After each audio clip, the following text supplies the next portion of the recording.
HF ગાય અને ભેંસોનો આ બંનેનો ફાર્મ આપણે કરવું હોય તો કયા ફાર્મ સારું રહે? હવે આજે આપણે ભેંસો વિશે સમજીશું કે ભેંસોની અંદર શું હોય કે જે માણસ દોયું હોય એને ટેવ પડી જાય કે આ માણસ દોયું એટલે બીજો માણસ બદલાય એટલે એ ભેંસ થોડીક તકલીફ આપતી હોય છે બીજા માણસને સેટ થતા. ભેંસોની અંદર પારખોના પ્રશ્ન બનતા હોય છે કે ભેંસ 2 મહિના થયા તો એનો ગરમીમાં આવે, હોર્મોન્સ ઉપર નીચે થાય તો એની અંદર પણ દૂધ ઘણી વખત ભેંસો નથી છોડતી. ભેંસોની અંદર એઆઈ કરાયા પછી એને 3 મહિને તપાસ કરવી પડે. એચએફ ગાયની અંદર ન કરો તો ચાલે. બીમારી બહુ ઓછી આવે છે ભેંસોની અંદર, મસ્ટાઇટિસના પ્રશ્નો બહુ ઓછા. ગમે એટલું ટેમ્પરેચર 50 ડિગ્રી હોય તો પણ ભેંસ એની અંદર ટકી રહે છે.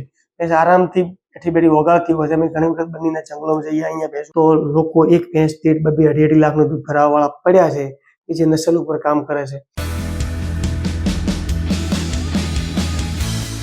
નમસ્કાર મિત્રો, હું છું પ્રકાશ અને આપ સૌનું સ્વાગત છે આપણે એકતા ડેરી ફાર્મિંગ ચેનલ પર.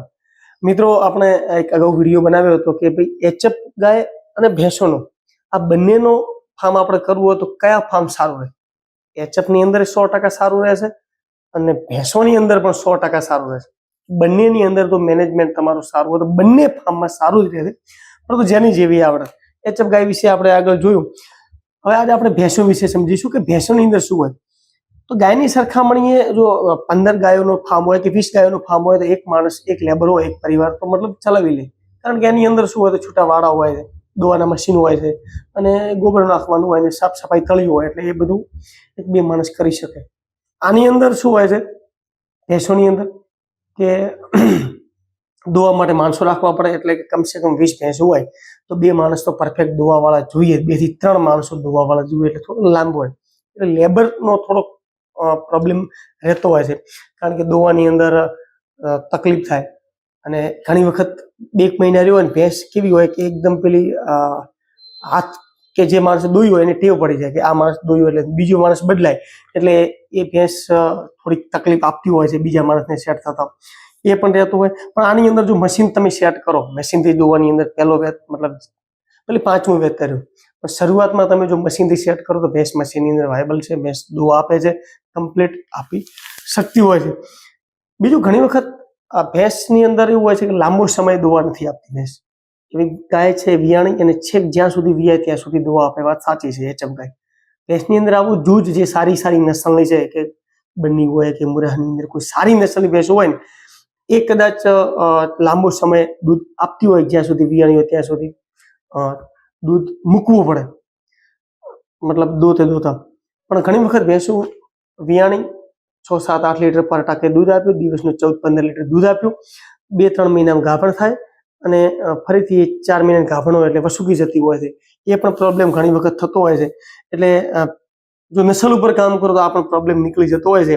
એટલે લાંબો સમય પણ હા, જે ગાય મતલબ એના કલેક્ટેશનમાં દૂધ આપે છે તો સરવાળા કરીએ તો ભેંસ ભલે ઓછું દૂધ આપે પણ દૂધની ફેટની ગુણવત્તા વધારે હોય એટલે ભાવ એને સારા મળે છે. અને બંને ગાય કદાચ 1.25 લાખનું દૂધ આપતી હોય, 1 લાખ રૂપિયાનું દૂધ આપતી હોય તો ભેંસ પણ 1.25 લાખનું વેતરની અંદર વેતર દરમિયાન આખું દૂધ આપતી હોય છે. બીજું, ઘણી વખત ભેંસોની અંદર પારખોના પ્રશ્ન બનતા હોય છે કે ભેંસ 2 મહિના થયા તો એનો ગરમીમાં આવે, હોર્મોન્સ ઉપર નીચે થાય તો એની અંદર પણ દૂધ ઘણી વખત ભેંસો નથી છોડતી અને પશુ માલિકે એમાં ઘણી વખત થોડું નુકસાન વેઠવાનો વારો હોય છે. સારું ફીડ અને વ્યવસ્થિત ન્યુટ્રિશન ઉપર કામ કરીએ તો એની અંદર પણ આપણે મતલબ ભેંસોની અંદર કરી છે. છૂટાવાળા જો તમારી પાસે નાની પાડી હોય ને એમાં ઉછેર બધી ભેગી રહેતી હોય તો બરાબર, પણ આપણી પાસે બધી અલગ અલગ ભેંસો 15 છે, અલગ અલગ બાંધીએ છીએ અને એક ચલો વાડો બનાવી નાખ્યો ને હવે બધી ભેગી છોડી દો તો એની અંદર એવી 2-3 ભેંસો હોય કલખણી કે જે ભેંસોના શિંગડા ભાગે, વઢે, ઘણી વખત ગાભણ ભેંસો હોય એને મતલબ એક્સિડન્ટ થાય અને બચ્ચું કાઢવાના પ્રશ્નો બનતા હોય. એટલે ભેંસોની અંદર છૂટાવાડાની અંદર રહી શકતી નથી એટલે બાંધેલી રહેશે એટલે લેબર કોસ્ટ એમાં પણ થોડો વધારે આવતો હોય એટલે લેબરનો પ્રોબ્લેમ એમાં પણ વધારે. પાડીઓ કે એચએફની અંદર નાના બચ્ચા હોય એ મોટી થાય 6 મહિના, 8 મહિના, 10-12 મહિના કે 14-15 મહિનાની અંદર ગરમીમાં આવી જતી હોય એ દરમિયાન ભેંસોની અંદર તમે સારી સાકરી કરો તો બરાબર છે પાડીઓની, પણ એ પણ 2-2.5 મહિના એટલે કે 6 મહિના જેવી લેટ ગરમીમાં આવે છે એટલે અંદાજિત 24 મહિના જેવી ગરમીમાં આવતા ટાઈમ લાગે. તો સારી ચાકરી કરો તો 2 વર્ષ લગભગ 20 મહિનામાં આવતી હોય. બીજું કે ભેંસોની અંદર એઆઈ કરાયા પછી એને 3 મહિને તપાસ કરવી પડે. એચએફ ગાયની અંદર ન કરો તો ચાલે પણ ભેંસની અંદર 3 મહિને ફરજિયાત તપાસ કરાવવી પડે. એટલે કે ઘણી વખત ભેંસનું હોર્મોન એકદમ એવી ટાઈપનું કુદરતે બનાવેલું છે કે 6 મહિને અમુક ભેંસો આવી જાય કે ગરમી આવી એઆઈ કરાય, ફરથી પાછું એને 20 દિવસે એઆઈ કરાવો, સોરી મતલબ ગાભણ ના હોય તો ફરથી એક એનું ઋતુ ચક્ર ચાલ્યા કરે કે ભાઈ આડા ભેગી કરી અને ઠાલ મતલબ ગરમી સોરી ન ગાભણ થઈ તો એ મહિના પછી ફરતી ગરમી આવી શકતી હોય. પણ અમુક ભેંસો મોટાભાગે 30-40% ભેંસોને તમારે ગરમીમાં આવે એટલે એઆઈ કરાયા પછી 3 મહિને તપાસ કરો તો શું થાય કે એ ગાભણ ના હોય તો ફરીથી એને વ્યવસ્થિત રીતે પાવડર બીજું ખવડાય મિનરલ અને ગાભણ કરી શકાતી હોય છે. બીમારી બહુ ઓછી આવે છે ભેંસોની અંદર, મસ્ટાઇટિસના પ્રશ્નો બહુ ઓછા, પછી બીજા ઘણા બધા બને એટલી વાર ખરવા પણ ઘણી બધી ભેંસોમાં ઓછો આવતો. રોગ પ્રતિકારક શક્તિ ભેંસની બહુ હોય છે. ગમે એટલું ટેમ્પરેચર 50 ડિગ્રી હોય તો પણ ભેંસ એની અંદર ટકી રહે છે. ભેંસ આરામથી બેઠી બેઠી ઓગાળતી હોય છે. અમે ઘણી વખત બંનેના જંગલોમાં જઈએ, અહીંયા ભેંસો 52, 53 ડિગ્રીની અંદર કે 50 ડિગ્રીની અંદર 48 ડિગ્રી પહોંચે તો એની અંદર પણ એચએફ ગાય હોય એની અંદર મોઢામાં લાળ પડતી હોય, દોડીયું પાણી પડતું હોય, પણ ભેંસ એકદમ શાંતિથી બેઠી બેઠી ઓગાળતી હોય. એટલે બીમારી આવવાના પ્રશ્નો ઘણા બધા ઓછા રહેતા હોય છે.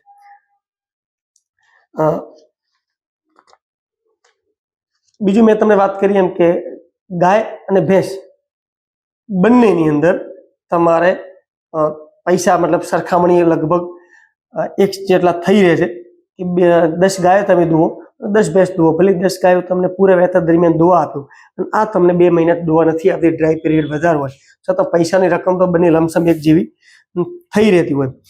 કદાચ તમે ભેંસનો તબેલો કર્યો ને કે હવે મારે ન સેટ થાય, ઘણી વખત ઘણા બધા લોકો બિઝનેસની અંદર સફળ જતા હોય તો વેચવું હોય તો ભેંસનો તબેલો ફટાફટ વેચાઈ જાય. તમારે જેવી ભેંસ વેચવાનું કહો, ભલે બાખડ હોય, બિલકુલ દૂધ ના આપતી હોય તો પણ એ ભેંસ વેચવી હોય તો સારી એવી આવક આવી જાય. એની સામે જો એવી જ રીતે જો કોઈ ગાયો ઠાલી હોય, ખાલી હોય અને દૂધ ના આપતી હોય તો એ ગાયને વેચવામાં ઘણી બધી મુશ્કેલી પડતી હોય. ઘણી વખત લોકો રસ્તા ઉપર છોડી દેતા હોય અને ગૌશાળા મૂકતા હોય. એની સરખામણીએ ભેંસો બરાબર છે.